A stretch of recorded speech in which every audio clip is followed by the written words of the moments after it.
Assalamualaikum warahmatullahi wabarakatuh. Bertemu lagi dengan saya pada mata pelajaran kimia kelas 11. Jadi, hari ini kita akan mempelajari dan membahas materi tentang kesetimbangan kimia.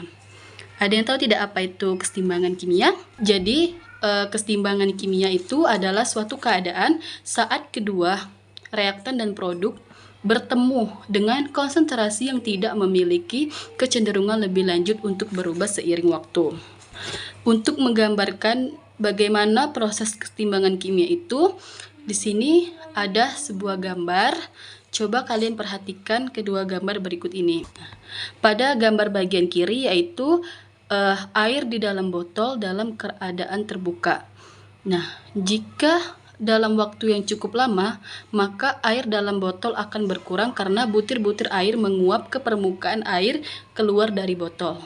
Nah, coba kalian perhatikan gambar di bagian kanan, yaitu air di dalam botol dalam keadaan tertutup. Yang mana pada proses ini terjadi proses pengembunan yang tidak keluar dari botolnya. Akibatnya, bila uap air telah menjadi jenuh, ada sebagian uap air yang akan mengembun kembali menjadi butir-butir air dan menempel pada botol yang akhirnya mengalir kembali ke dalam botol. Pertanyaannya, mengapa air dalam botol tetap? Nah, jadi jawabannya adalah karena jumlah air yang menguap sama dengan jumlah air yang mengembun menjadi air. Nah, dari proses ini, melalui gambar yang kita amati bersama-sama ini, dapat dikatakan dalam botol tersebut laju penguapan air sama dengan laju pengembunan. Selanjutnya, di dalam kesetimbangan kimia juga yang namanya pasti ada reaksi. Jadi reaksi dalam kesetimbangan kimia terbagi menjadi dua. Yang pertama yaitu reaksi reversibel. Zat hasil reaksi dapat kembali membentuk zat pereaksi. Jadi reaksi reversibel ini dapat dikatakan yaitu reaksi bolak-balik yang ditandai dengan panah dua arah. Kemudian nomor 2 yaitu reaksi irreversibel, yang mana zat hasil reaksi tidak dapat bereaksi kembali membentuk zat pereaksi. Nah, pada reaksi irreversibel ditandai dengan panah satu arah. Contohnya, coba kalian perhatikan contoh reaksi berikut ini, yaitu NaOH ditambah HCl menghasilkan NaCl ditambah H2O. Itu artinya tidak terdapat reaksi bolak-balik, reaksinya hanya berlangsung sekali.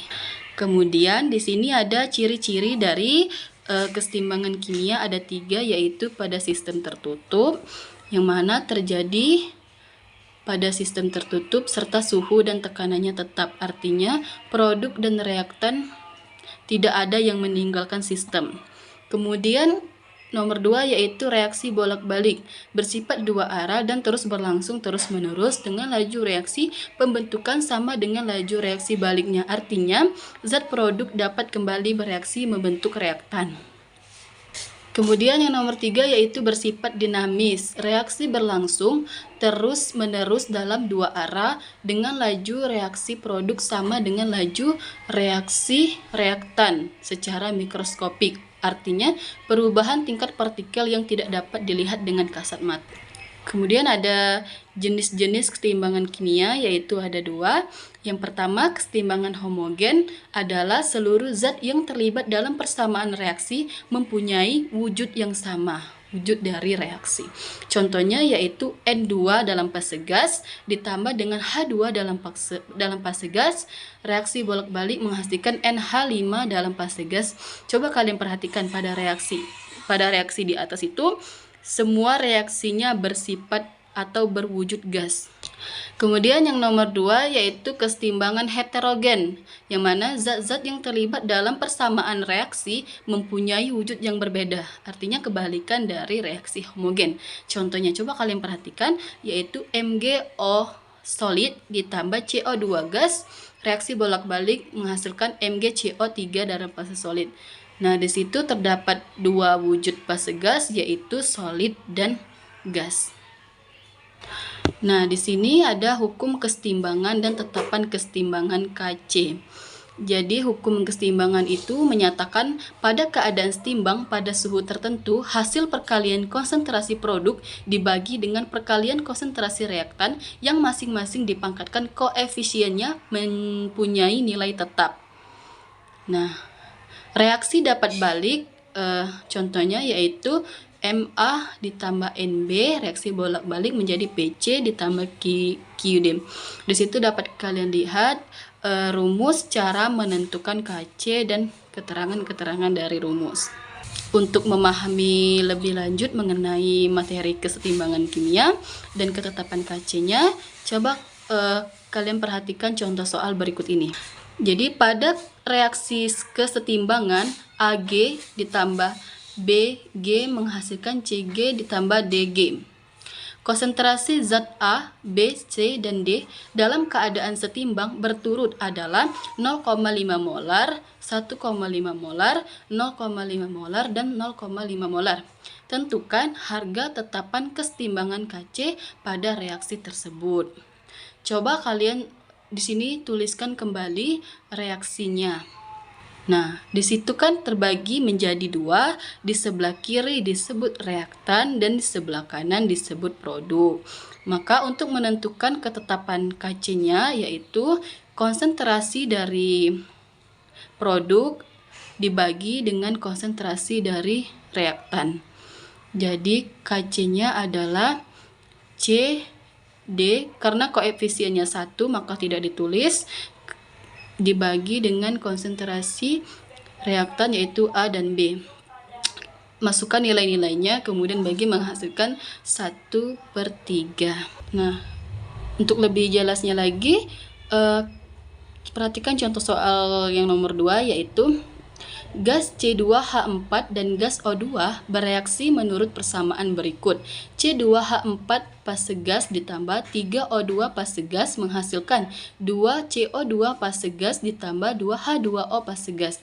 Jika konsentrasi awal C2H4 dan gas O2 masing-masing 0,4 molar dan setelah kesetimbangan dicapai terdapat H2O yaitu 0,2 molar, tentukan ketetapan kesetimbangannya.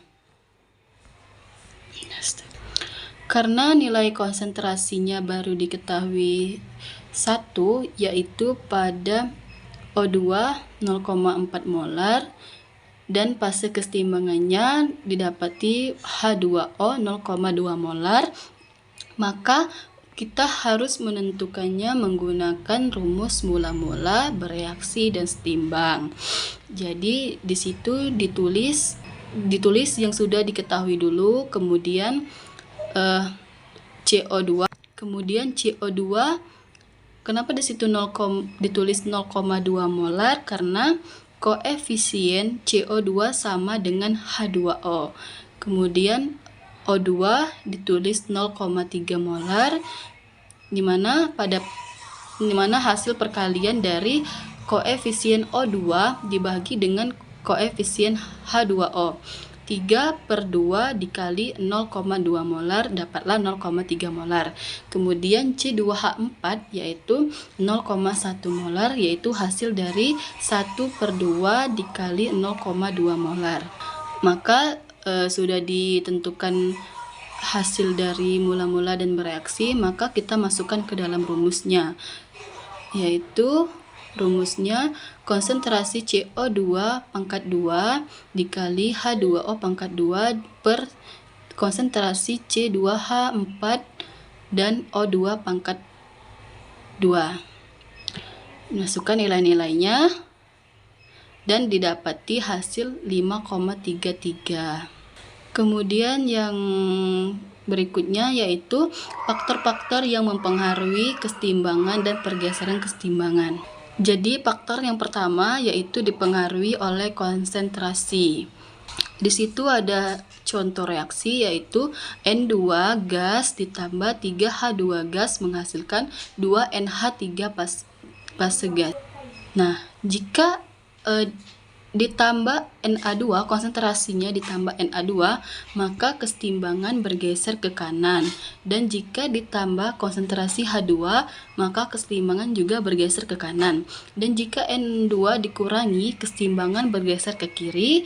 Dan jika NH3 dikurangi, kesetimbangan bergeser ke kanan. Faktor yang kedua yaitu pengaruh tekanan. Jika tekanan diperbesar atau volume diperkecil, maka kesetimbangan bergeser ke koefisien yang lebih kecil. Kemudian jika tekanan diperkecil atau volumenya diperbesar, maka kesetimbangan bergeser ke koefisien yang lebih besar. Coba kalian perhatikan reaksi yang ada pada pengaruh tekanan ini, yaitu N2 gas ditambah 2H2 gas menghasilkan 2NH3 gas. Jadi jika tekanan diperbesar, maka kesetimbangan bergeser ke kanan. Kenapa ke kanan? Karena dia mencari koefisien yang lebih kecil. Coba kalian perhatikan, di sebelah kiri, koefisien yang terdapat di situ adalah koefisien yang kecil terdapat pada bagian kanan, yaitu 2NH3. Itulah sebabnya kesetimbangannya bergeser ke kanan. Kemudian pengaruh suhu. Jika suhu sistem dinaikkan, kesetimbangan akan bergeser ke pihak reaksi yang menyerap kalor atau disebut dengan endotherm. Kemudian jika suhu sistem diturunkan, kesetimbangan akan bergerak ke pihak reaksi yang melepas kalor atau exotherm. Nah, jadi itulah faktor yang mempengaruhi kesetimbangan kimia. Perlu diingat ya. Nah, kemudian ada lagi yang perlu diingat, yaitu untuk menentukan konsentrasi atau kesetimbangan dari kimia itu hanya berlaku pada fase gas dan cair, tidak berlaku pada fase padat. Nah, di sini ada contohnya, yaitu reaksi 3Fe solid ditambah 4H2O fase gas menghasilkan Fe3O2 fase solid padat atau padat ditambah 4H2 fase gas. Nah, di situ kan ada fase solid, yang mana pada fase solid itu tidak berlaku. Jadi kita coret saja, kita ambil yang dalam fase gas. Jika volume sistem diperkecil, maka kesetimbangan akan bergeser. Nah, perlu juga diperhatikan, jika dalam suatu reaksi sebelah kiri atau reaktan sebelah kanan atau produk, jika koefisiennya sama, maka kesetimbangan tidak bergeser. Jadi itulah pembahasan kita, materi kita. Nah, di sini tuh ada penerapan kesetimbangan kimia dalam kehidupan sehari-hari maupun medis. Jadi yang pertama itu bisa untuk pengaturan pH darah dan siklus oksigen dalam tubuh. Dan yang terakhir yaitu proses fotosintesis. Untuk lebih lanjutnya, silakan kalian cari-cari informasinya atau baca-baca buku. Jadi itulah materi yang dapat saya sampaikan. Semoga dapat dipahami. Kita lanjut pertemuan minggu depan. Saya akhiri. Wassalamualaikum warahmatullahi wabarakatuh.